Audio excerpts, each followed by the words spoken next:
साथियों नमस्कार। हम लोग आज पढ़ने जा रहे हैं सीनियर क्लर्क का पेपर है दोस्तों। सीनियर क्लर्क का ये पेपर है हमारा 21 जनवरी 2026 को ये पेपर कंडक्ट किया गया दोस्तों। 100 मार्क्स के क्वेश्चन है, 110 प्रश्न रहेंगे दोस्तों, 100 एस्टेब्लिशमेंट से और 10 राजभाषा से।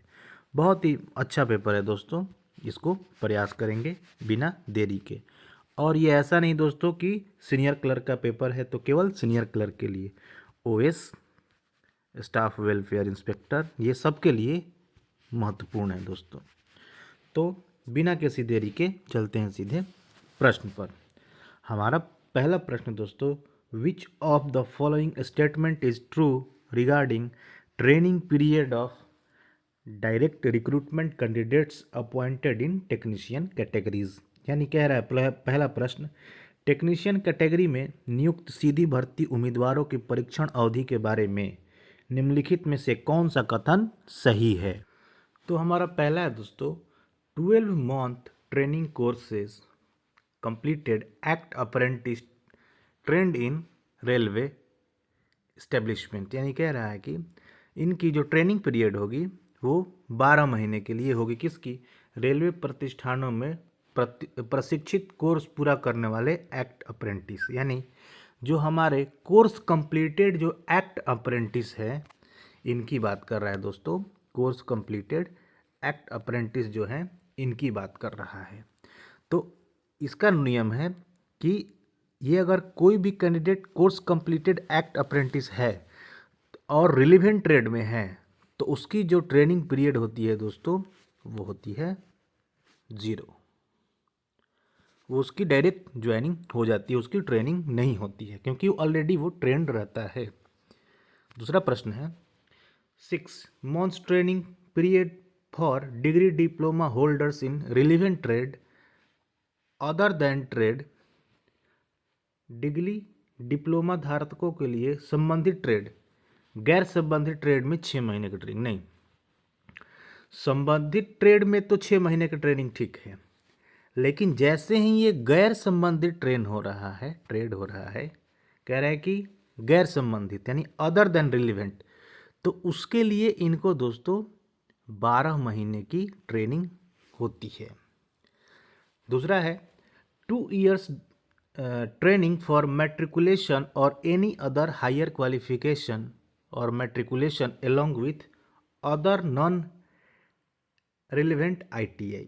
यानी मैट्रिकुलेशन या अन्य उच्च योग्यता के लिए 2 साल की ट्रेनिंग या मैट्रिकुलेशन के साथ अन्य गैर संबंधित ITI। हाँ, अगर इस केस में है, प्रश्न हमारा था कि इसमें से कौन सा कथन सही है। तो जो हमारा प्रश्न संख्या जो C है दोस्तों, ये सही है कि अगर आप केवल ITI किए हैं तो आपकी जो ट्रेनिंग होगी टेक्नीशियन पोस्ट के लिए, मतलब केवल मैट्रिकुलेशन है, या आपका मैट्रिकुलेशन किसके लिए होगा, वो होगा CGA केस में होगा। और हायर क्वालिफिकेशन या 10+2 किए हैं, ग्रेजुएशन किए हैं और आपके पास कोई रिलेवेंट ट्रेड मतलब ITI डिग्री नहीं है, उस केस में आपका 2 वर्ष का ट्रेनिंग होता है। ये CGA केस में होता है। यानी तो प्रश्न संख्या जो है आपका C सही है। आगे बढ़ते हैं दोस्तों क्वेश्चन नंबर 2 को। Choose the right option. प्रश्न है हमारा, choose the right option from the following statements. कह रहा है पहला हमारा कि if the period of suspension of railway employee is later treated as duty और leave, the NPS contribution for the period will be adjusted and credited with applicable interest. बिल्कुल सही बात है। ये इसमें कहा गया है नियम में कि अगर आपका जो सस्पेंशन पीरियड की बात कर रहा है वो क्या होता है, ट्रीटेड एज ड्यूटी या लीव, तो आपका NPS जो है दोस्तों वो एडजस्ट किया जाएगा, क्रेडिट किया जाएगा अप्लीकेबल इंटरेस्ट के साथ। दूसरा ऑप्शन है हमारा, यानी हमारा ये पहला सही है।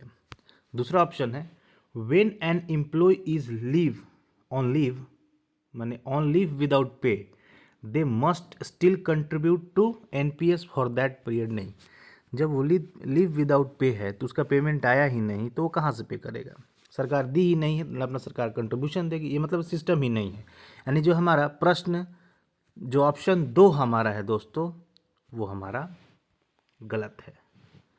प्रश्न 2 हमारा ऑप्शन 2 गलत है। तीसरा option, when government contribution in tier 2 of government contribution in tier 2 of NPS is 14%। नहीं, उसमें गवर्नमेंट का कोई रोल नहीं होता है। यानी 2 और आपका 3 गलत हो गया। प्रश्न हमारा चौथा ऑप्शन पढ़ते हैं, employee can opt to continue their subscription in NPS as non-government subscriber as in case of dismissal from service। हाँ, ये है चौथा जो है कि आप अगर आपको डिसमिस कर दिया जाता है तो आप नॉन गवर्नमेंट सब्सक्राइबर के रूप में आप अपना कंटिन्यू कर सकते हैं।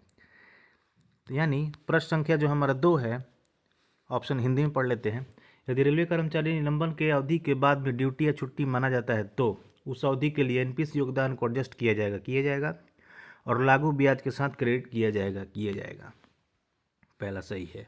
दूसरा है, जब कोई कर्मचारी अवैतनिक अवकाश पर होता है तो भी उसे पूरा अवधि के लिए एनपीएस में योगदान देना होगा। नहीं, ये गलत है।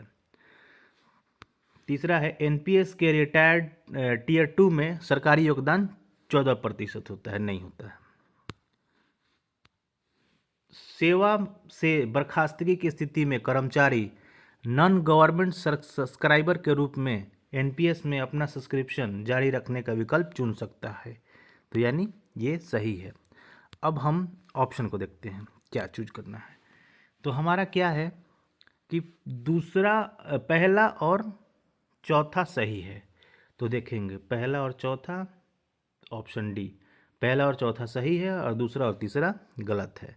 यानी प्रश्न संख्या जो हमारा 2 का आंसर होगा वो होगा डी। नेक्स्ट क्वेश्चन है हमारा दोस्तों 3 नंबर। दोस्तों हमारा प्रश्न संख्या 3 है, choose the correct option for revise yard stick of ministerial staff of personal department. यानी कार्मिक विभाग के मिनिस्ट्रियल स्टाफ के लिए संशोधित मापदंड के लिए सही विकल्प चुनें। तो हमारा जो पहला ऑप्शन है दोस्तों, माने इसमें हम लोग जान लेते होता क्या है। देखिए 2 हुआ है, एक मिनिस्ट्रियल स्टाफ के लिए हुआ है और एक वेलफेयर इंस्पेक्टर के लिए हुआ है।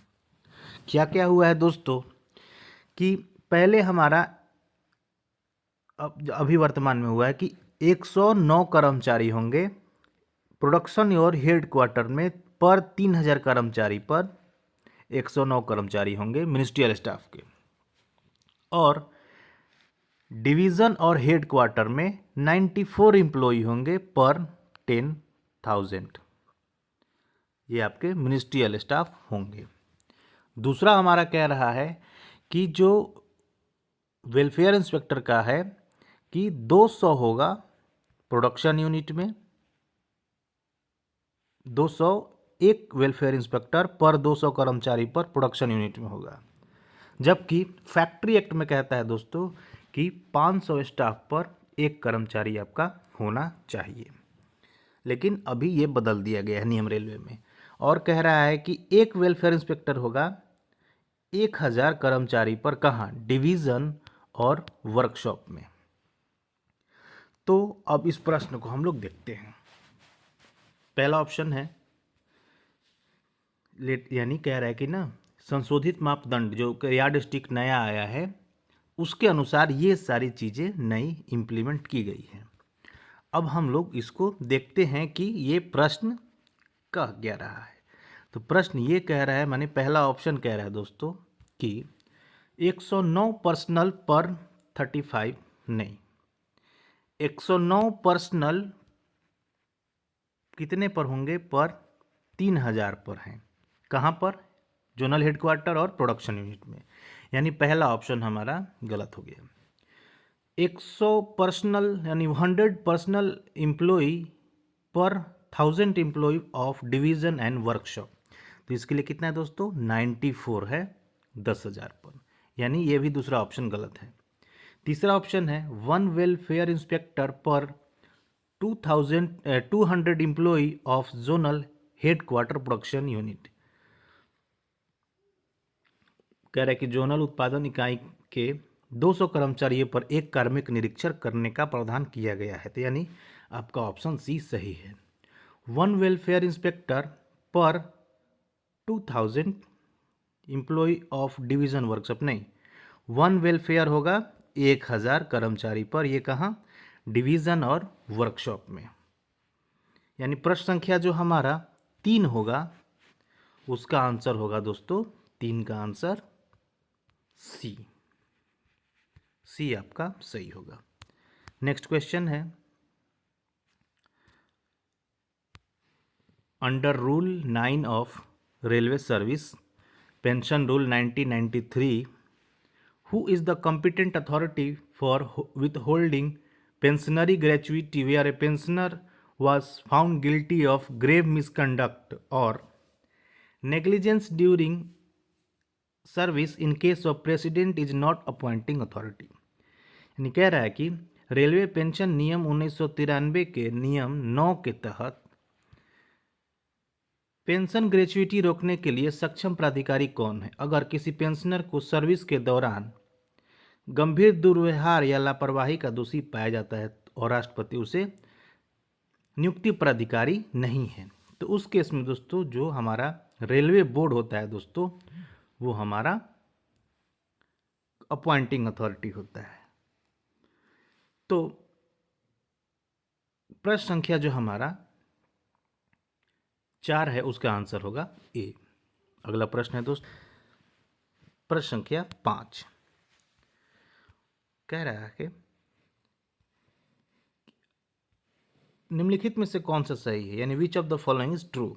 Additional post allowance is to be record for the purpose of pensionary benefit, यानी पेंशन लाभ के लिए उद्देश्य से अतिरिक्त पद भत्ते की गणना की जाएगी। Invalid pension admissible after completion of 10 years of qualifying service, नहीं, इसको दोस्तों ये हटा दिया गया है 2024 में। Constant attendant allowance does not increase by 25% when DA increases 50%, नहीं दोस्तों, जो कांस्टेंट अटेंडेंट अलाउंस होता है दोस्तों, जो कांस्टेंट अटेंडेंट अलाउंस था शुरू में दोस्तों ये 67,750 रुपये दिए जाते थे, लेकिन जब 50% डीए बढ़ा तो ये बढ़ करके आपका हो गया 8438 रुपया। तो ये दोस्तों ये बढ़ता है, यानी जो ऑप्शन सी है वो भी हमारा गलत है। और एक मज़ेदार बात बता दो दोस्तों कि ये जो जितना कांस्टेंट अटेंडेंट अलाउंस होता है उतना ही अलाउंस हमारा हॉस्टल सब्सिडी भी होता है। तो ये एक कॉमन टर्म है याद रखने का। प्रश्न संख्या जो 5 का जो ऑप्शन डी है, fix medical allowance FMA is admissible to unmarried divorced daughters. तो दोस्तों ये जो पेंशनर को भी मिलता है और फैमिली पेंशनर को भी मिलता है, यानी जो प्रश्न संख्या हमारा जो 5 है उसका आंसर होगा डी। आगे बढ़ते हैं दोस्तों, प्रश्न संख्या 6 को देखते हैं। प्रश्न संख्या 6 हमारा दोस्तों, who is competent authority for consideration of representation against adverse remarks recorded in APR of non gazetted railway servant if ADRM in the division is accepting authority. Representation, हाँ, अगर कोई एपीआर आपका एक्सेप्टिंग अथॉरिटी एडीआरएम है तो जो आपका अपीलीय authority क्या होगा, तो आप रिप्रेजेंट किसे करेंगे, अपील किसे करेंगे, तो दोस्तों वो डीआरएम को करेंगे। प्रश्न संख्या जो 6 है उसका आंसर होगा बी। नेक्स्ट क्वेश्चन है दोस्तों, running staff involve in SPAD cases who fail in the psychological test aptitude and redeployment to stationary running non-running post are eligible for 30%, हाँ ठीक है। In case such subsequently retire or opts for VRS, the 55% element is admissible for the computation of retirement. Next है दोस्तों, मैंने option है कि एस्पैड मामलों में रनिंग स्टाफ जो साइकोलॉजिकल टेस्ट में फेल हो जाते हैं और स्टेशनरी नॉन रनिंग पदों पर तैयार किए जाते हैं, वे वेतन निधान के लिए 30 वेतन तत्व के लिए पात्र हैं। तो नहीं, एस्पैड में तो ख़त्म कर दिया जाता है। ऐसा स्टाफ जो बाद में रिटायर होता है या VRS लेता है तो रिटायरमेंट लाभों के लिए 55% वेतन तत्व स्वीकार है नहीं। यानी प्रश्न संख्या जो हमारा 7 है उसका आंसर होगा डी, दोनों गलत है। नेक्स्ट क्वेश्चन है दोस्तों, व्हाट इज UPID? UPID का जो फुल फॉर्म क्या है? यूनिफाइड, यानी इसने गलत लिख दिया है। जो टर्म है दोस्तों एग्जैक्ट है UDIP है, होता है, यानी unified digital interface for promotion. यानी हमारा प्रश्न संख्या जो 8 का आंसर होगा वो होगा ए। नेक्स्ट क्वेश्चन है दोस्तों, प्रश्न संख्या 9, what is the full form of SLP? SLP होता है दोस्तों special leave petition, special leave petition. प्रश्न संख्या जो 9 का आंसर होगा ए। ये दोस्तों ये हमारा सुप्रीम जो कोर्ट है उसी में फाइल किया जाता है अंडर सेक्शन 136। नेक्स्ट क्वेश्चन है, हु कैन फाइल SLP? तो SLP दोस्तों एनी एग्रीव्ड पर्सन और पार्टी ये कर सकते हैं। प्रश्न संख्या जो 10 का आंसर होगा वो होगा बी। नेक्स्ट क्वेश्चन है दोस्तों, choose the correct option. General manager approval is mandatory for compassionate appointment in grade pay 4200 in RPF department. तो हाँ सही है। General manager is approval mandatory for compassionate appointment in grade 4600 level 6 in all other departments. ठीक है। DRM CWM may consider appointment on compassionate grounds up to level 6। हाँ तो ये भी सही है। यानी प्रश्न संख्या जो हमारा 11 है उसका आंसर होगा दोस्तों सी। सभी सही है, इसमें सभी सही है। प्रश्न संख्या 11 का आंसर होगा सी, क्योंकि RPF में अगर 4200 की बात है तो GM का अप्रूवल जरूरी है। 4600 लेवल 7 की बात होती है तो GM की अप्रूवल जरूरी है। और लेवल 6 तक आपका DRM और CWM आपका कॉम्पिटेंट अथॉरिटी है देने की। नेक्स्ट क्वेश्चन है दोस्तों 12। प्रश्न संख्या 12 है दोस्तों कि if the distance between old and new station is more than 1000 kilometre but less than 2000 kilometre, what is the maximum joining time? यानी कह रहा है यदि पुराने और नए स्टेशनों के बीच 1000 से अधिक लेकिन 2000 किलोमीटर से कम है दूरी तो ज्वाइनिंग अधिकतम कितना होगा? दोस्तों इसका 3 रूल होता है। पहला रूल है कि अगर 1000 से कम है, आपका 1000 से कम है तो 10 दिन का होता है। अगर 1000 से और 2000 के बीच में है तो उसका आंसर होगा 12 दिन, यानी प्रश्न का आंसर होगा 12 दिन। अगर दोस्तों अगर कहेगा कि 2000 से आपका डिस्टेंस अधिक है तो वो होता है 15 दिन। एक और आता है कि मैक्सिमम इसमें कितना दिन दिया जा सकता है, तो 30 डेज भी दिया जा सकता है ज्वाइनिंग टाइम। वो रेयर कंडीशन में, जैसे जो कभी फैमिली है, बाढ़ आपदा या कहीं मतलब त्रासदी साइक्लोन वगैरह में कोई फंसा हुआ है उस कंडीशन में, तो उस कंडीशन में आपका HOD दे सकता है। और उससे अगर अधिक होगा 30 डेज से तो वो रेलवे बोर्ड से होता है। दोस्तों आगे बढ़ते हैं, प्रश्न संख्या हम लोग 13 पर। Who can sanction joining time beyond 30 days?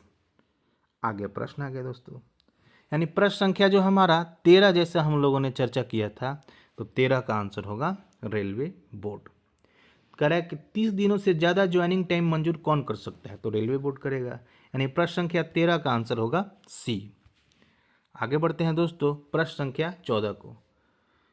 Choose the correct option for type test on promotion for from erstwhile group D to junior clerk and junior clerk to senior clerk.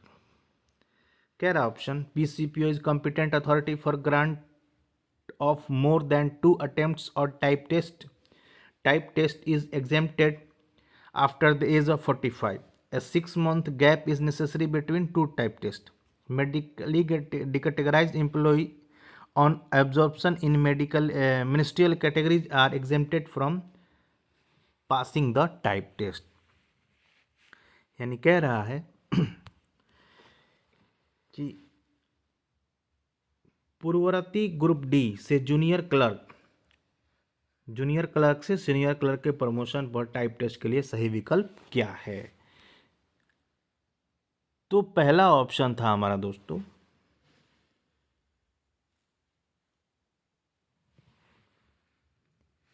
कि 2 मौका, तो 45 के बाद 6 महीना सही है, 2 टेस्ट का 6 महीना भी सही है, मेडिकली डिकेटेगराइज का भी सही है। यानी कह रहा है जो हमारा जो पहला ये है ना दोस्तों, पहला जो प्रश्न संख्या 14 का आंसर होगा वो अभी पहला गलत है और ये तीनों सही है। नेक्स्ट क्वेश्चन दोस्तों प्रश्न संख्या हमारा 15। Choose the correct statement. Transport allowance is admissible at triple the normal rate of employees with benchmark disability. नहीं, वो होता है 2 टाइम्स, डबल होता है। An employee under suspension is entitle for transport allowance. नहीं मिलता है। Where suspension period covers a calendar month partially transport allowance is payable. नहीं, प्रो राटा बेसिस पर दिया जाता है।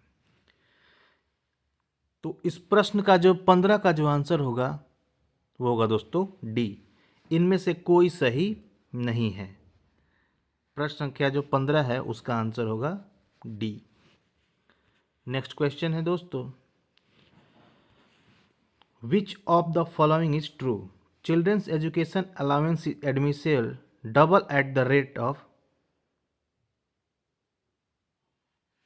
एम्प्लॉयज हैविंग दिव्यांग चिल्ड्रन। ठीक है। Children education allowance is also admissible if the दिव्यांग children is unable to attend school physically. हाँ, तो ये दोनों केस में मिलता है। यानी जो प्रश्न संख्या जो हमारा 16 है उसका आंसर होगा दोस्तों सी, दोनों सही है। अगला प्रश्न है दोस्तों प्रश्न संख्या 17। कह रहा है कि choose the correct statement.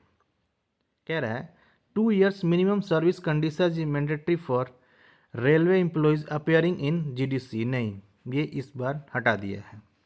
PWBD reservation is applicable in GDC. तो हाँ, तो यानी ये जो हमारा ऑप्शन बी है वो आपका सही है।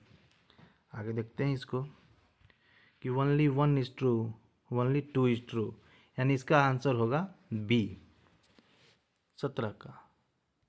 नेक्स्ट क्वेश्चन है दोस्तों 18।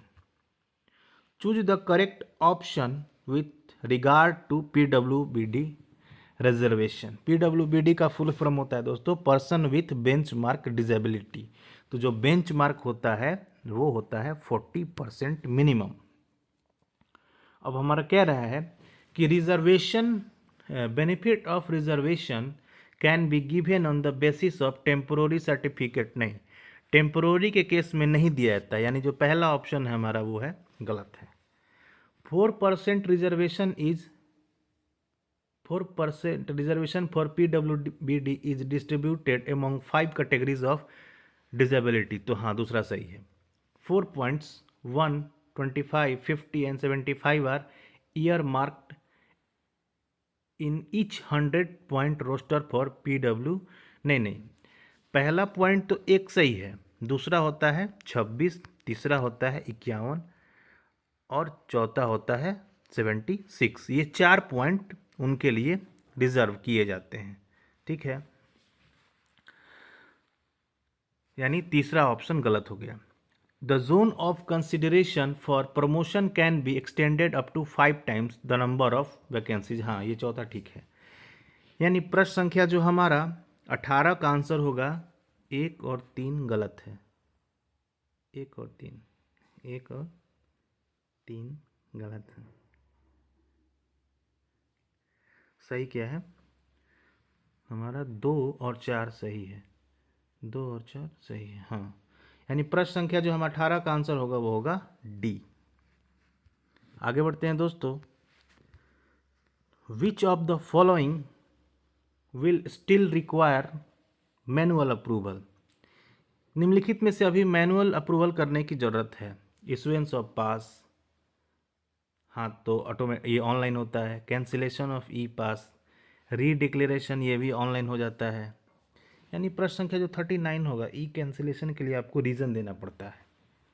तो आपका रिक्वेस्ट होता है लीव का कैंसिलेशन, आपको लीव अप्लाई नहीं किया, आपकी कुछ ऐसी कंडीशन है, मेडिकल कंडीशन है, उसके लिए आपको ये देना पड़ता है। लेकिन ये भी तो ऑनलाइन होता है।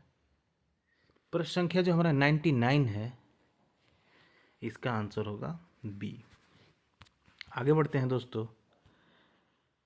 Who is the competent authority to grant advance increment on sports account for excellence in sports? तो ये डीआरएम है दोस्तों। प्रश्न संख्या जो हमारा 20 है, इसका आंसर होगा सी, डीआरएम। नेक्स्ट क्वेश्चन है, what percentage of vacancies in level 1 post reserve for CCA course completed act apprentice candidates? तो दोस्तों लेवल 1 के लिए है आपका 20% और लेवल 2 के लिए है दोस्तों 10% रिजर्व है।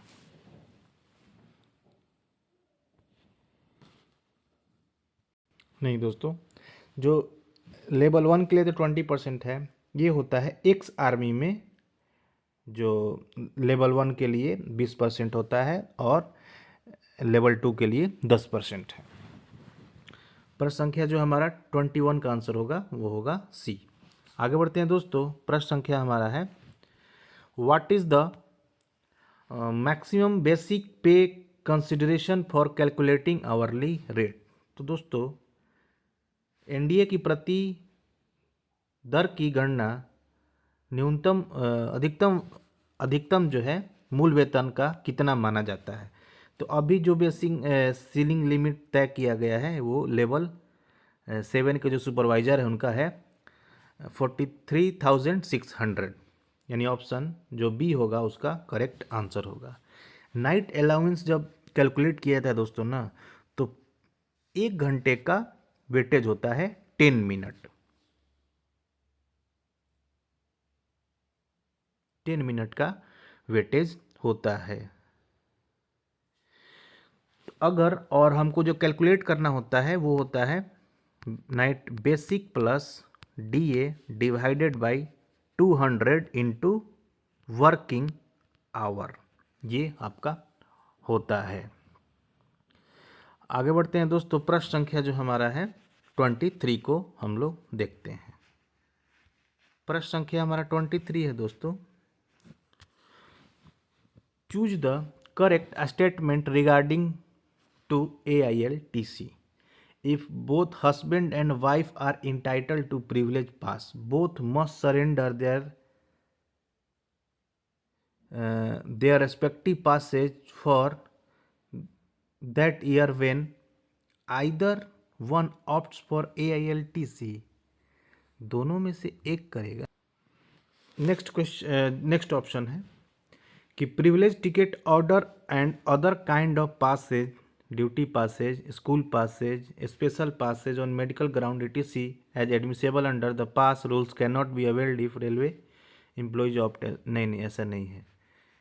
केवल आपका पास सरेंडर करना होता है, ये सारी चीज़ें मिलती रहती है।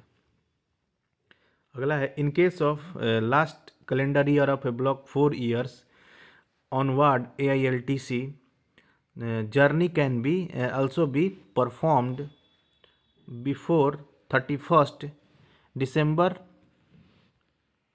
31st December of next calendar year and return journey can be performed in the following calendar। कह रहा है कि 4 साल के ब्लॉक के आखिरी कैलेंडर वर्ष के मामले में आगे की ALTC यात्रा अगले कैलेंडर वर्ष 31 दिसंबर को या उसके पहले की जा सकती है और वापसी उससे अगले कैलेंडर वर्ष में की जा सकती है। हाँ, तो बिल्कुल सही है, ये वाला तीसरा सही है। यानी जो हमारा प्रश्न संख्या 23 है दोस्तों, 23 का आंसर होगा, ऑप्शन देखते हैं, पहला दूसरा गलत है, तीसरा सही नहीं, तीसरा तो सही है। यानी प्रश्न संख्या जो 23 होगा, पहला भी सही है और तीसरा भी सही है, दूसरा केवल गलत है। हाँ, तो इसका आंसर होगा दोस्तों सी। प्रश्न संख्या 23 का आंसर होगा C. Next question, the per capita grant from the for the staff benefit is funded by. दोस्तों ये रेलवे बोर्ड द्वारा दिया जाता है। पर कैपिटा जो 800 per year, sanction strength on roll जो कर्मचारी होते हैं वो 1 अप्रैल को क्रेडिट किया जाता है अगले 31 मार्च तक के लिए, जो 15 मदों में खर्च होता है। प्रश्न संख्या जो हमारा 24 का जो आंसर होगा दोस्तों वो होगा सी। आगे बढ़ते हैं दोस्तों, प्रश्न हमारा है, what is the maximum period for continuous leave of any kind which is admissible to a railway servant. तो इसका आंसर होगा दोस्तों, किसी रेलवे कर्मचारी को लगातार कितने समय तक की छुट्टी मिल सकती है, तो वो होता है 5 साल। 25 का आंसर होगा C. Special allowance for women with disability is payable up to which age of the child.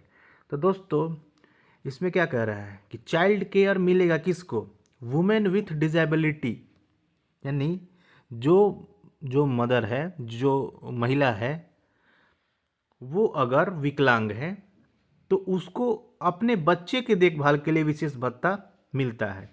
तो बच्चे की उम्र जब तक 2 साल रहती है तभी तक ये मिलता है। यानी प्रश्न संख्या जो हमारा 26 का जो आंसर होगा वो होगा दोस्तों ए।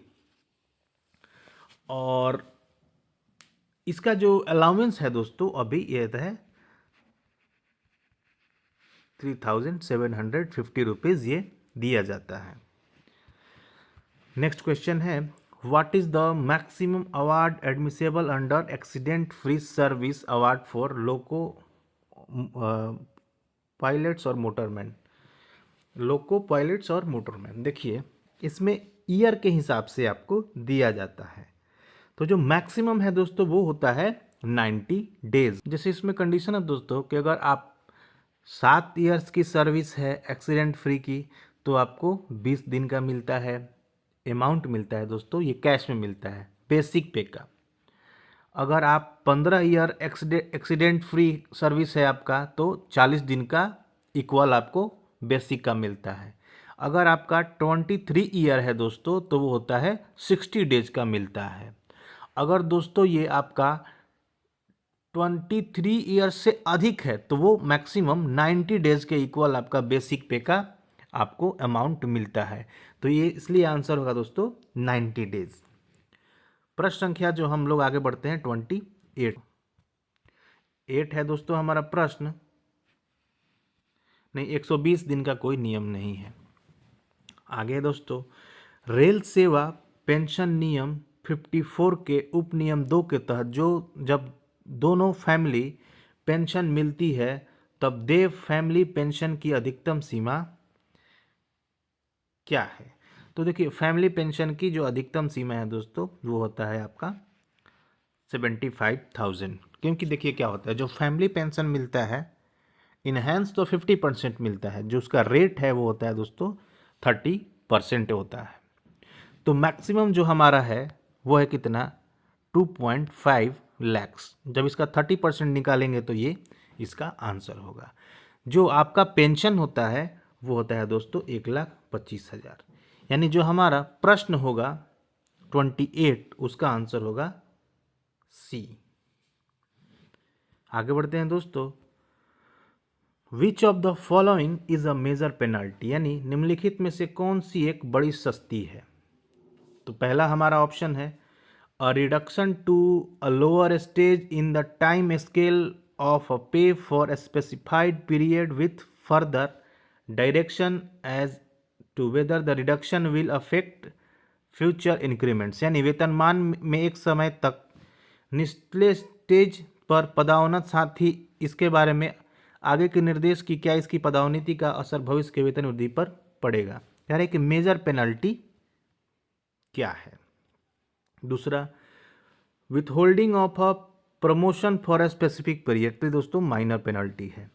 Reduction to a lower stage in a time scale of pay not exceeding 3 years, अगर इसमें 3 ईयर्स लग जाता तो ये भी माइनर पेनल्टी हो जाता। तो ये है मेजर पेनल्टी और ये है आपका minor penalty. withholding of increment of a pay for a specific period with further direction as a whether on the expiry such periods will not affect postpone the future increments in his pay, तो ये भी होगा दोस्तों minor penalty. यानी प्रश्न संख्या जो हमारा 29 है उसका आंसर होगा दोस्तों आपका ए। प्रश्न संख्या जो 29 है उसका आंसर होगा ए। आगे बढ़ते हैं दोस्तों। प्रश्न संख्या हमारा 30, मैच द फॉलोइंग, किसके लिए इसको लिखना चाहिए, ठीक है। रूल 9 है दोस्तों अपॉइंटिंग ऑफ इंक्वायरी ऑफिसर। ये आपका DNR रूल से पूछ रहा है, DNR रूल 1968 के तहत। यानी रूल 9 किससे है, तो अपॉइंटिंग ऑफ इंक्वायरी ऑफिसर के अपॉइंटिंग से है। 31 है तो पिटीशन टू प्रेसिडेंट, ठीक है। 25 है प्रोविज़न फॉर रिवीजन। 18 है तो प्रोविज़न फॉर अपील। यानी ये चारों रूल एकदम सही है, एक दूसरे के सामने है। यानी एक का अगर ऐसे पूछेगा तो ए का 1 हो जाएगा, बी का 2 हो जाएगा, सी का 3 हो जाएगा और डी का 4 हो जाएगा दोस्तों। यानी जो ए बी सी, यानी प्रश्न संख्या जो हमारा 30 का आंसर होगा वो होगा ए। आगे बढ़ते हैं दोस्तों। प्रश्न संख्या है हमारा कि under railway servant discipline and appeal rule 1968 suspension order must be reviewed by the competent authority every with in 90 days किया जाना चाहिए। यानी 31 का जो आंसर होगा ए होगा।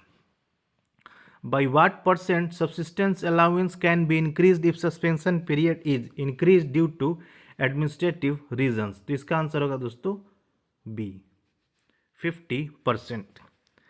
ये इंक्रीज भी किया जा सकता है और डिक्रीज भी किया जा सकता है, और मैक्सिमम दोस्तों ये 75% तक हो सकता है।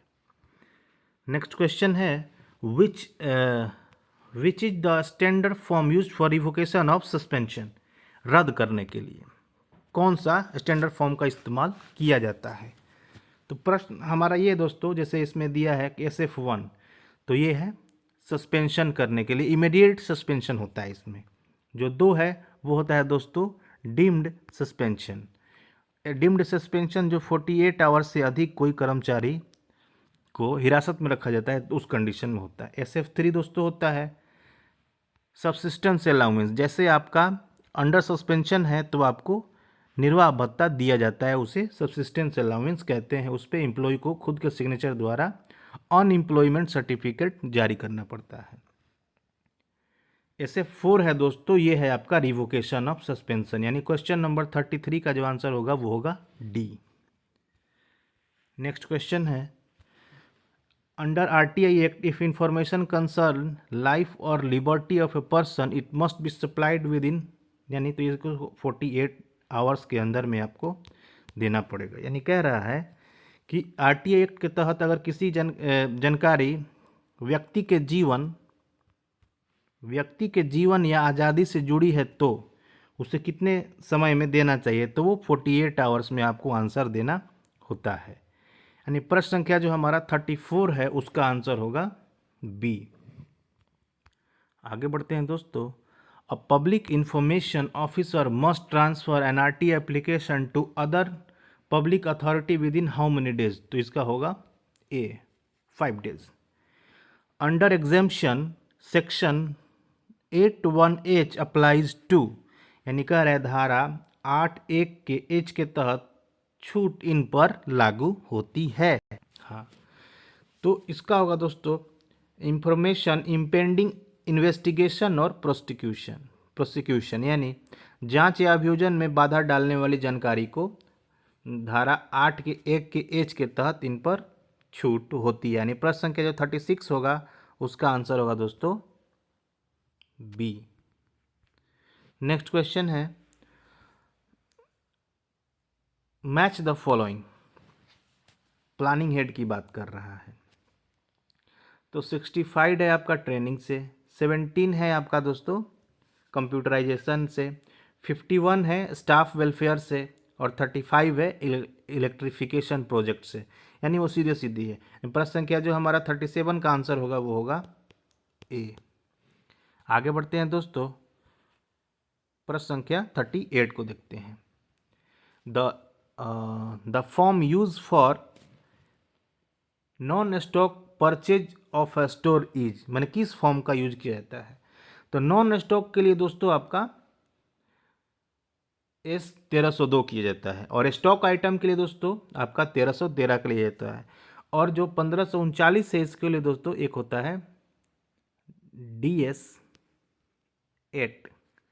ये जब कोई स्क्रैप आपको सेल करना होता है ना, तो आप जो स्क्रैप यार्ड में है वो सेल करते हैं, उसके थ्रू स्टोर में जाता है, स्क्रैप होकर के वो फिर आगे की बिडिंग प्रोसेस होती है। नेक्स्ट क्वेश्चन है दोस्तों, restriction regarding more than one marriage is imposed wide rule, यानी रेलवे सर्वेंट कंडक्ट रूल 1966। एक से ज़्यादा शादी पर रोक रेल सेवा आचरण नियम 1966 के किस नियम के तहत लगाई गई है। तो रूल जो 21 है उसके तहत ये लगाया जाता है। यानी प्रश्न संख्या जो 39 का आंसर होगा वो होगा डी। प्रश्न संख्या जो 18 है दोस्तों वो मूवेबल प्रॉपर्टी का इमूवेबल प्रॉपर्टी का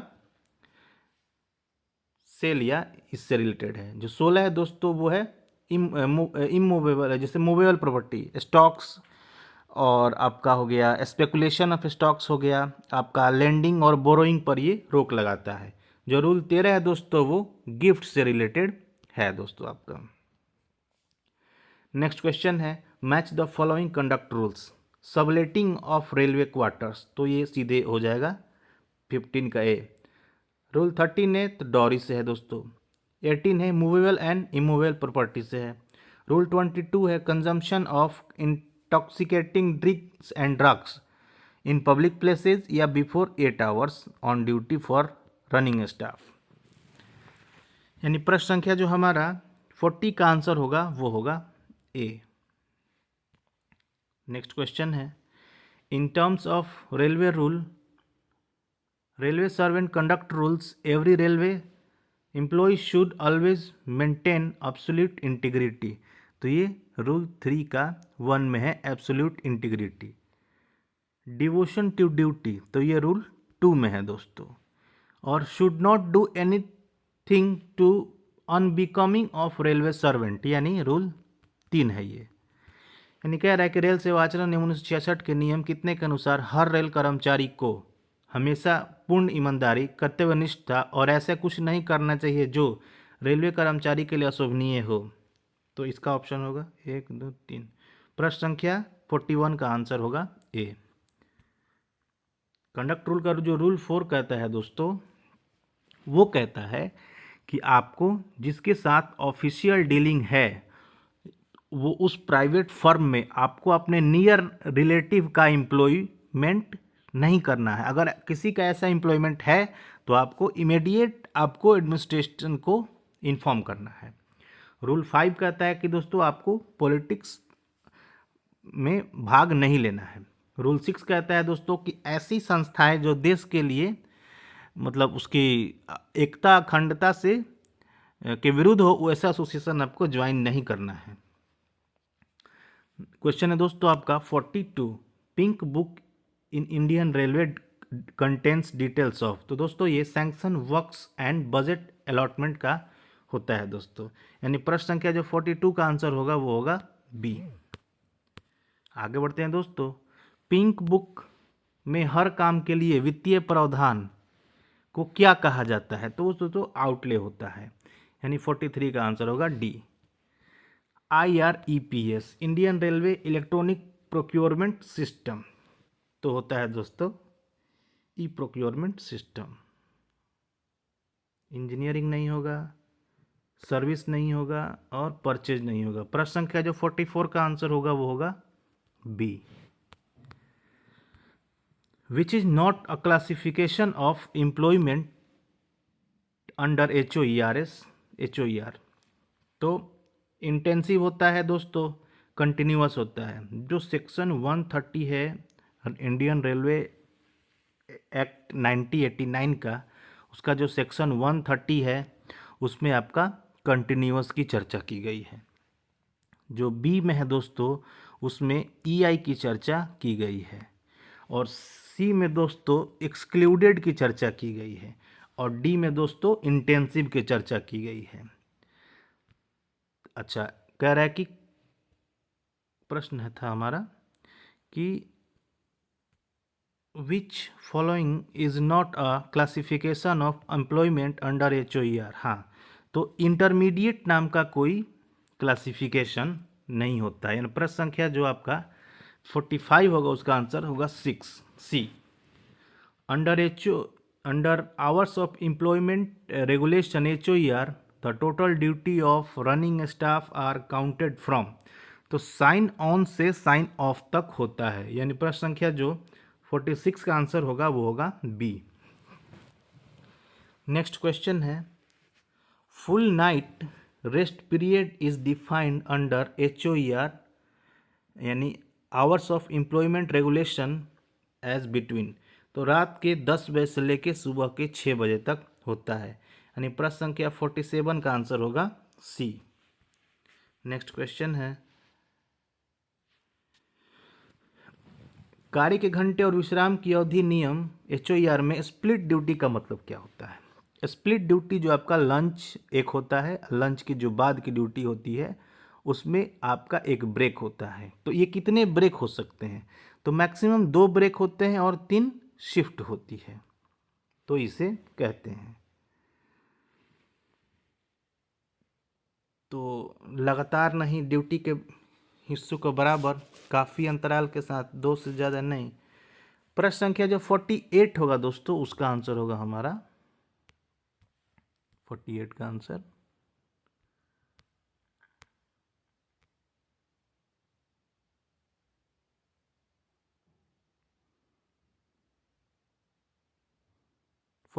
आंसर होगा दोस्तों। ड्यूटी परफॉर्म इन 2 और मोर स्पेल्स विथ सब्सटेंशियल इंटरवेंसल, तो वो स्प्लिट ड्यूटी, हाँ स्प्लिट ड्यूटी यही होता है, यानी 48 का जो आंसर होगा आपका वो होगा ए। आगे बढ़ते हैं दोस्तों। रनिंग स्टाफ के लिए 14 दिन के रोस्टर साइकिल में निर्धारित लॉन्ग ऑफ की, लॉन्ग ऑन होता है, शॉर्ट ऑफ होता है, लॉन्ग ऑफ क्या कह रहा है ये?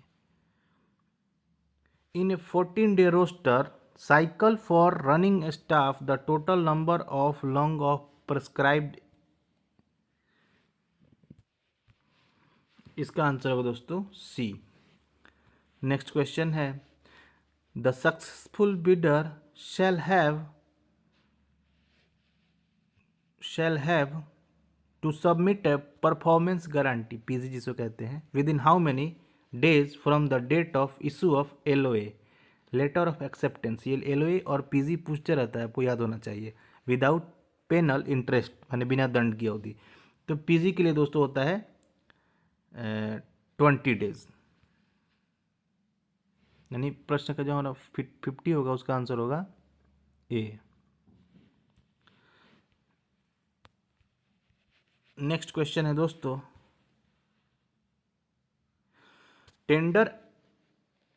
Tenders address to limited number of supplier who are reliable source of supply is called. सीमित में होगा तो वो होता है दोस्तों लिमिटेड टेंडर। ओपन होता है ओपन टेंडर। सिंगल टेंडर जिसका प्रोप्राइटरी होता है, एक करेगा एकल टेंडर। पीएससी प्रोप्राइटरी वाले होता है। पीएससी का फुल फॉर्म क्या होता है? तो प्रोप्राइटरी आर्टिकल सर्टिफिकेट, यानी जो प्रश्न संख्या हमारा 52 होगा उसका आंसर होगा बी। आगे बढ़ते हैं दोस्तों, प्रश्न संख्या 53 को देखते हैं। एनआईटी नोटिस इनवाइटिंग टेंडर, यानी प्रश्न संख्या जो 53 होगा उसका आंसर होगा A. UDM user depot module, UDM का फुल फॉर्म होता है दोस्तों यूजर डिपोट मॉड्यूल। प्रश्न संख्या जो 54 का आंसर होगा वो होगा सी। आगे बढ़ते हैं दोस्तों, the minimum amount of compensation is payable under employee compensation act 1923 in case of death. Death की बात करेगा तो 1,20,000 या 50% ऑफ बेसिक, जो विच इज मोर होगा।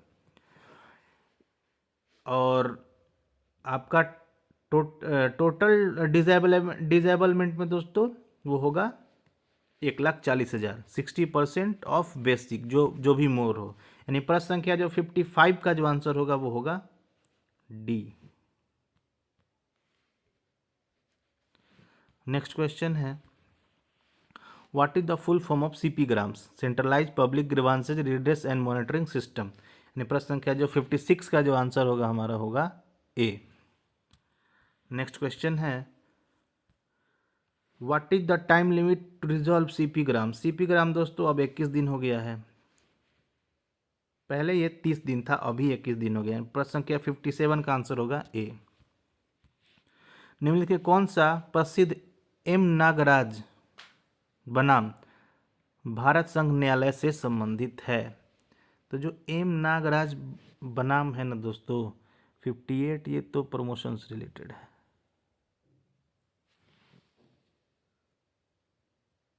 आरक्षण से। प्रश्न संख्या जो आपका 49 है, सॉरी 58 है, उसका आंसर होगा D. PME periodical medical examination for aid to medical category employs more than 45 years of age is to be held every years। तो कितने साल पे होता है? यानी 59 का जो आंसर होगा दोस्तों वो होगा सी, हर 2 साल पर किया जाएगा A2 के लिए। नेक्स्ट क्वेश्चन है, minimum amount of ex gratia payable in case of death of railway employee in course of duty. तो in course of duty 25 lakh. इसकी जो 5 कैटेगरीज होती है दोस्तों, एक में 20 लाख, 25 लाख, एक में 35 लाख, एक में 45 लाख। अगर आपका इन ड्यूटी या टेररिस्ट अटैक में होता है तो 25 लाख, हार्ड लोकेशन में होता है या बॉर्डर एरिया में जो मुठभेड़ होता है उसमें होता है तो 35 लाख, और आप विदेश सेवा में मृत्यु होती है या आपको वहाँ से वैसी कोई इवैक्यूएशन होता है, निकाला जाता है, उसके कंडीशन में होता है तो 45 लाख होता है दोस्तों। प्रश्न संख्या हमारा है 61। Choose the correct option. The authority to declare a post as selection और non selection lies with zonal railway. नहीं, ये रेलवे बोर्ड होता है, यानी ऑप्शन ए हमारा गलत है। पहला, 18 month anticipated vacancy are considered for selection post. नहीं, 15 मंथ होती है। For non selection post where सब suitability is involve 15 months, anticipated vacancies are considered, नहीं 12 मंथ होती है। यानी क्षेत्रीय रेलवे के पास रेलवे बोर्ड होता है, इसमें चयन पदों के लिए 15 महीने और गैर चयन पदों के लिए दोस्तों ये 12 महीने, यानी तीनों गलत है। 61 का जो आंसर होगा ऑल आर फॉल्स। 61 का जो आंसर होगा डी। नेक्स्ट क्वेश्चन है 62। विच of the following does not fall under horizontal reservation. Horizontal reservation, देखिए रिजर्वेशन दो टाइप से वर्क करता है। एक होता है वर्टिकल जिसमें कम्युनिटी वाइज होता है, और एक होता है हॉरिजॉन्टल जिसमें जैसे होता है course completed act apprentice, PWBD, ex serviceman. EWS की तो कैटेगरी है तो वो आएगा वर्टिकल में। एक्स सर्विसमैन किसी भी कैटेगरी का हो सकता है, PWBD कैंडिडेट्स किसी भी कैटेगरी से हो सकता है, CCA किसी भी कैटेगरी से हो सकता है। इसका आंसर होगा डी 62 का। नेक्स्ट क्वेश्चन है दोस्तों time schedule for screening of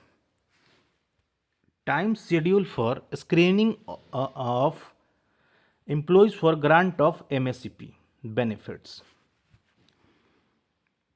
तो प्रश्न संख्या जो हमारा 63 है वह है दोस्तों MSCP लाभ प्रदान करने के लिए कर्मचारियों की स्क्रीनिंग की समय सारणी क्या है। देखिए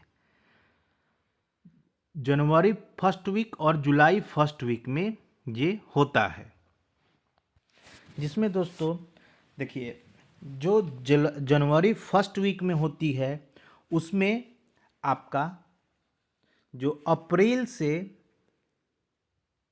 सितंबर का जो महीना होता है, अप्रैल से सितंबर का जो महीना होता है, यानी चौथा महीना से 9वें महीने के बीच के जितनी MSCP लगनी है वो जनवरी में डिसाइड होती है। 3 महीना आपका पहले डिसाइड हो जाएगा। और जो आपका अक्टूबर से मार्च तक का आपका यानी 10वां महीना से अगले मंथ के तीसरे महीने तक जितना MSCP होना है वो आपका जुलाई के फर्स्ट वीक में किया जाता है। तो प्रश्न संख्या जो हमारा 63 होगा, पूछा कि स्क्रीनिंग की समय सारणी क्या है, यानी कब कब किया जाता है। तो ये जनवरी और जुलाई में किया जाता है। प्रश्न संख्या जो 63 है उसका आंसर होगा बी। आगे बढ़ते हैं दोस्तों, प्रश्न संख्या हमारा 64 है।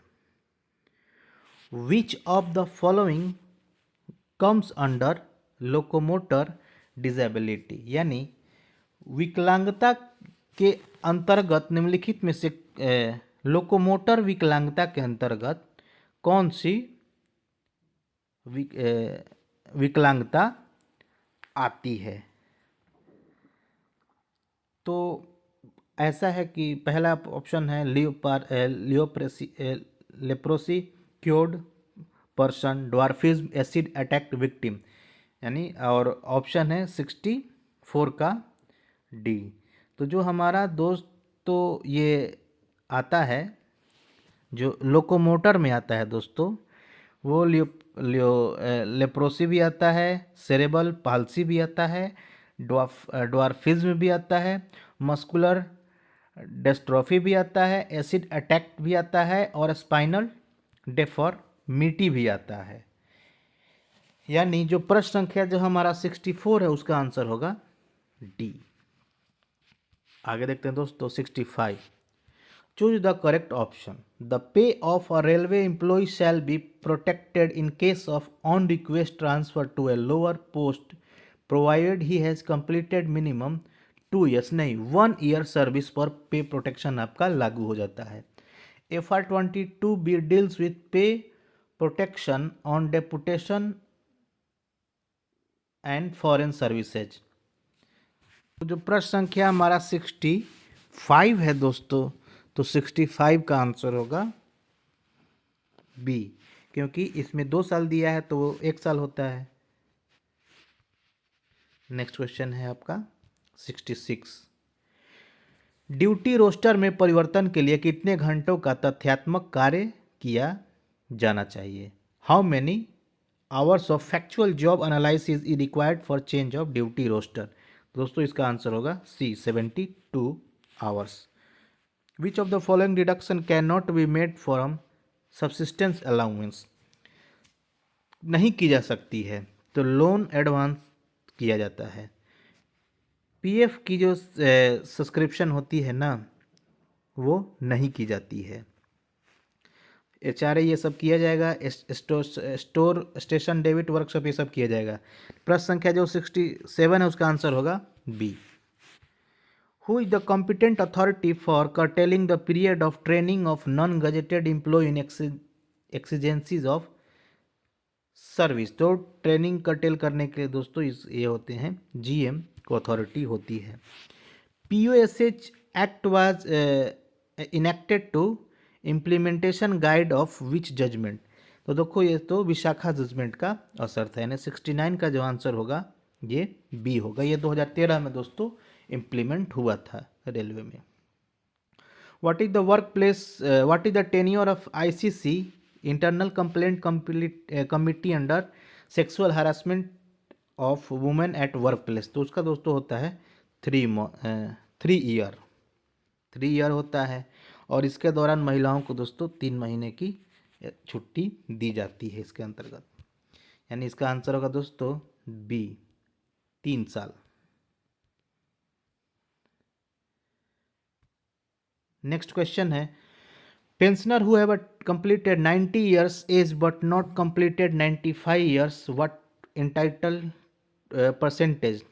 तो जो 90 से 95 होगा तो 80 से 85 के लिए 20%, 85 से 90 के लिए 30% और 90 से 95 के लिए 40%, यानी प्रश्न संख्या जो हमारा 70 का आंसर होगा बी। नेक्स्ट क्वेश्चन है claims for reimbursement of medical charges should be preferred within how many months from the death of completion of retreatment? तो उसको आंसर होगा बी 6 मंथ। नेक्स्ट क्वेश्चन है RB 91/2025 किससे संबंधित है? One way switch back from UPS to NPS, यानी जो प्रश्न संख्या हमारा 73 होगा इसका आंसर होगा ए। ये इसी से है। इसमें जो नियम बोला है दोस्तों कि आप रिटायरमेंट के 1 साल पहले यानी 59 ईयर्स तक कर सकते हैं, और वीआरएस के केस में आप दोस्तों 3 महीने पहले वापस आ सकते हैं अगर आपका लेने का इच्छा हो। चूज द करेक्ट ऑप्शन 74 है। Railway employees cover under UPS shall eligible for DCRG on the same terms and condition applicable to railway employees covered under NPS, ठीक है। Casual labor and contractual employees are also eligible for inclusion under UPS, नहीं। Full assured pension under UPS requires minimum 15 years of qualifying service, नहीं 25 years है। All are correct। तो कह रहा है question क्या था कि चूज द करेक्ट स्टेटमेंट, यानी प्रश्न संख्या जो हमारा 74 है दोस्तों उसका आंसर होगा ए। नेक्स्ट क्वेश्चन है for recognition of at zonal level in a union must score.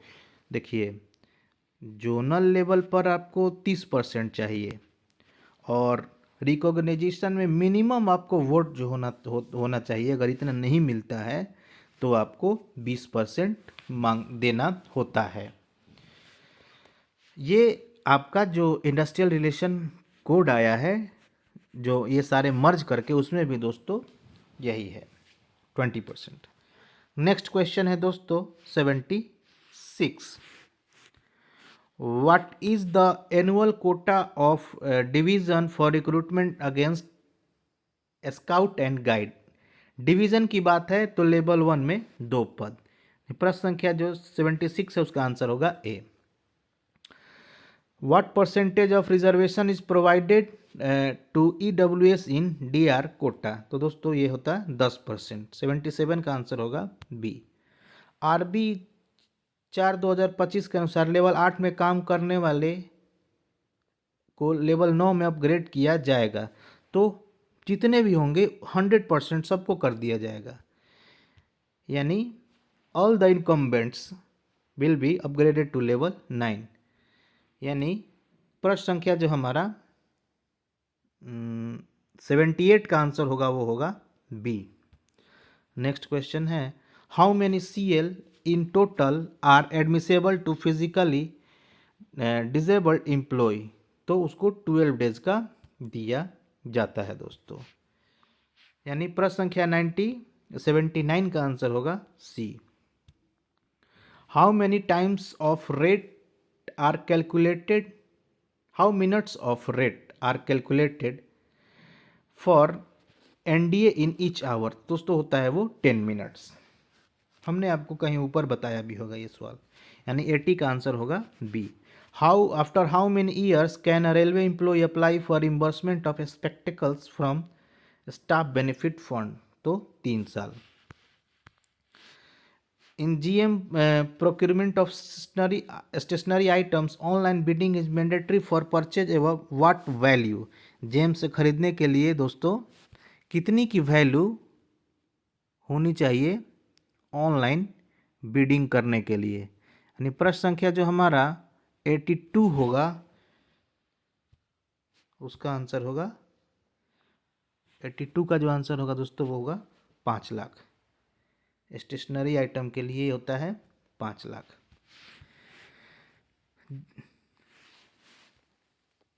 Eighty two, हाँ 5 लाख ठीक है। General manager award has been now renamed as. तो दोस्तों जो AVRSP है, अति विशिष्ट रेल सेवा पुरस्कार, वो होता है, पहले रेलवे बोर्ड था।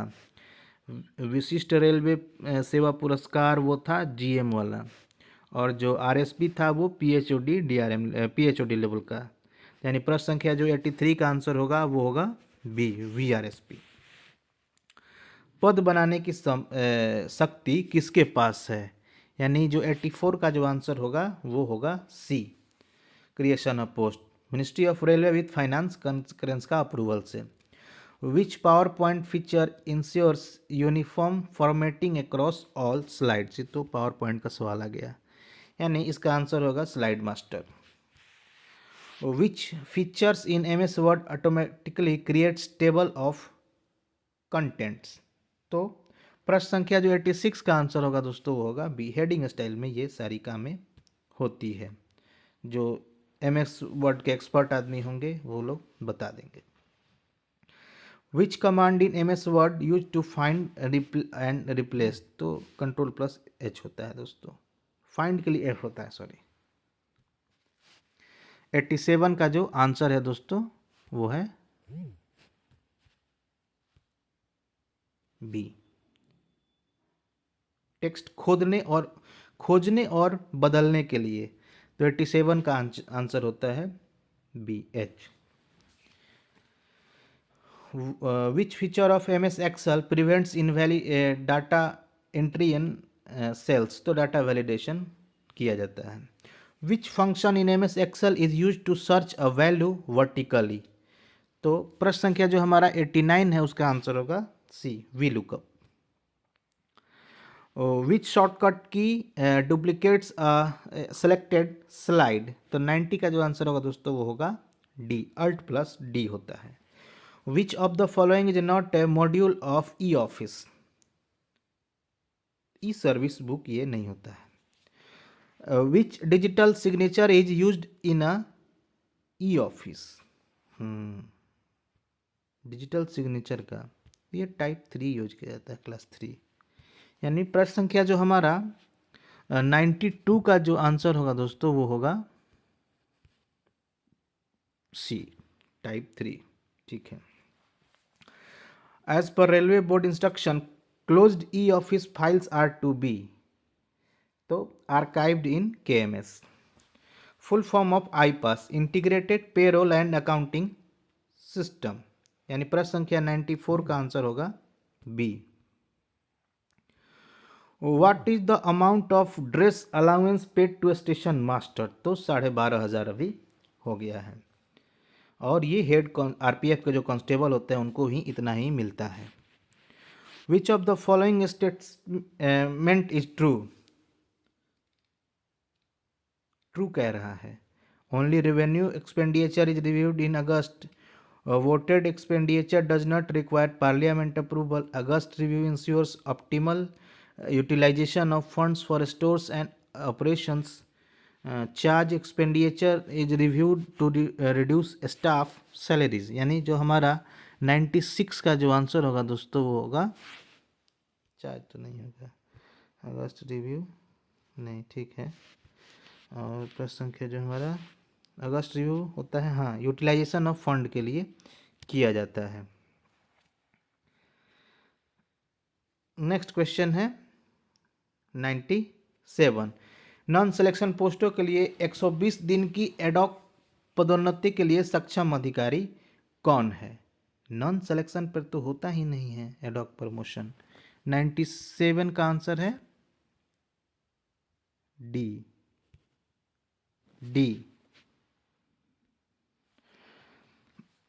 प्रश्न है, choose the correct statement. Accounts concurrence is necessary for encashment. 30 days balance of LIP is admissible available in leave account after taking into account period encashment and leave. तो क्या है जो हमारा 98 का जो आंसर होगा वो होगा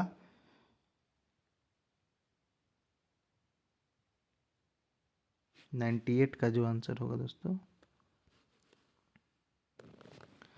वो होगा बी।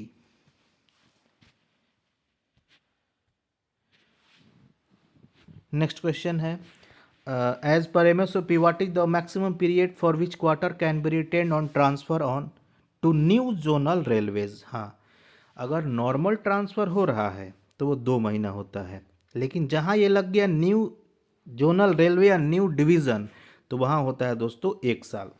यानी प्रश्न संख्या जो 99 का आंसर होगा वो होगा आपका डी। नेक्स्ट क्वेश्चन है, who is the competent authority to sanction composite grant CTG in event of death railway servant while in service where the pension moved beyond 2 years 2.5। अच्छा, 2.5 साल से अधिक के लिए तो ये दोस्तों आपको रेलवे बोर्ड जाएगा। 2 साल 2.5 साल के अंदर का तो वो GM देख सकते थे। क्वेश्चन है हमारा 101। राजभाषा अधिनियम 1963 की कौन सी धारा संसदीय राजभाषा की समिति के गठन से संबंधित है? यानी प्रश्न संख्या जो हमारा 101 है, राजभाषा का नियम की कौन सी धारा संसदीय राजभाषा समिति के गठन से संबंधित है? संसदीय राजभाषा समिति का धारा 4 का 1 के तहत ये किया गया है। प्रश्न संख्या जो 101 का आंसर होगा वो होगा बी। जो धारा, ठीक है आगे बढ़ते हैं। संसदीय राजभाषा समिति अपनी रिपोर्ट किसे प्रस्तुत करती है? तो संसदीय राजभाषा समिति अपना रिपोर्ट दोस्तों प्रेसिडेंट को प्रस्तुत करती है। यानी प्रश्न संख्या जो 102 है उसका आंसर होगा बी। राजभाषा अधिनियम 1963 की धारा 3(3) के अनुसार कितने दस्तावेजों की द्विभाषीय रूप में जारी करना अनिवार्य है? तो दोस्तों ये होता है 14, जो होता है ना 14 आने वाले जो कागज हैं वो हमारा है 14 होते हैं दोस्तों। यानी इसमें कोई ऑप्शन ही नहीं है, इसका जो आंसर होगा एग्जैक्ट वो होगा 14 दस्तावेज। संसदीय राजभाषा की कितनी उप समितियां हैं? यानी इसका आंसर होगा दोस्तों 3। राजभाषा नियम 1976 के किस नियम के अनुसार हिंदी में प्राप्त आवेदन, अपील या अभ्यावेदन का जवाब हिंदी में दिए जाना अनिवार्य है? तो इसका आंसर होगा दोस्तों, हिंदी में दिए जाना अनिवार्य है।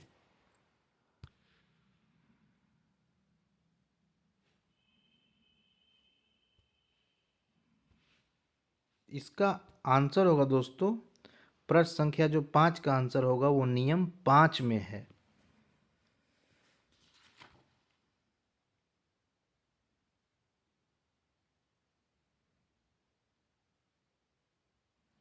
नेक्स्ट क्वेश्चन है, 8वीं अनुसूची में विदेशी भाषा कौन सी शामिल है? तो नेपाली। केंद्रीय हिंदी समिति का अध्यक्ष कौन होते हैं? तो प्रधानमंत्री। केंद्र सरकार के कर्मचारियों के लिए हिंदी का प्रारंभिक पाठ्यक्रम कौन सा है? तो प्रबोध। प्रवीण किस कक्षा स्तर के समकक्ष हिंदी योग्यता है? तो यह है दोस्तों,